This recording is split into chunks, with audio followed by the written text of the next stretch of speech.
there may be a new engine under the X-Trail's heavily sculpted bonnet, but there are no signs from the outside to let anyone know. There's still one hidden tailpipe at the back, no badging related to the motor's capacity and the same range of alloy wheels. While that's fine by us, we suspect a good few owners would welcome some differentiation. Fire up the 2.0-liter lump in any hopes that it would be more refined than the rather raucous 1.6-liter unit R-dashed. It's by no means the worst for refinement in the class, but there are a few vibrations through the pedals at idle and a coarse engine note that gets particularly intrusive when you're working the motor hard. The engine will pull cleanly from around 1,200 revolutions per minute, but you really need to get up to at least 1,800 revolutions per minute before it pulls with any conviction. Keep the revs up and it's usefully quicker than the 1.6 and would certainly be better for towing. That said, the Volkswagen Group's 2.0-liter TDI unit comes on song lower in the rev range and is more refined. The X-Trail handles much the same as before, with not much body roll, adequate levels of grip and a safe, secure balance. It doesn't excite, but the steering is well weighted and allows you to precisely place the nose of the car. It also tracks straight at speed with little correction needed to keep it in lane. Venture off-road and you'll find decent traction that can be boosted by locking the system into a 50-50 split front to rear.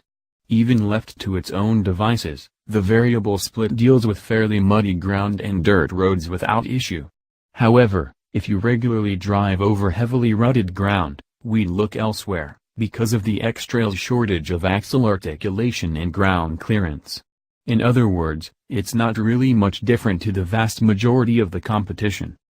The X-Trail's interior will be very familiar to anyone trading up from the smaller Nissan Qashqai, with much of the two cars' architecture being shared. While that does mean you get plenty of soft-touch plastics in areas you'll touch regularly, you might hope that there would be a bit more difference to show where your extra money went. Look lower down the dashboard and harder plastics are to be found, but these are cleanly molded and don't have any sharp edges.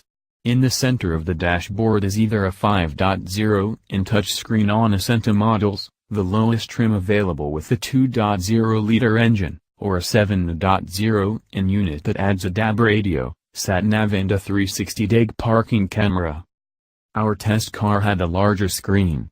It's responsive and easy to navigate thanks to shortcut buttons around its edges.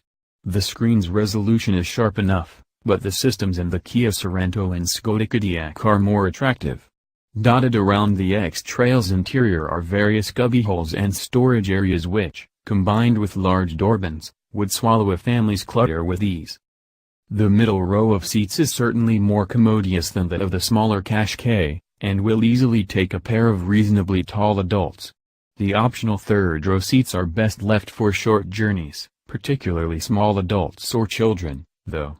With 5 seats in place, the X-Trail's boot is commendably large, although this does shrink greatly once the third-row seats are erected.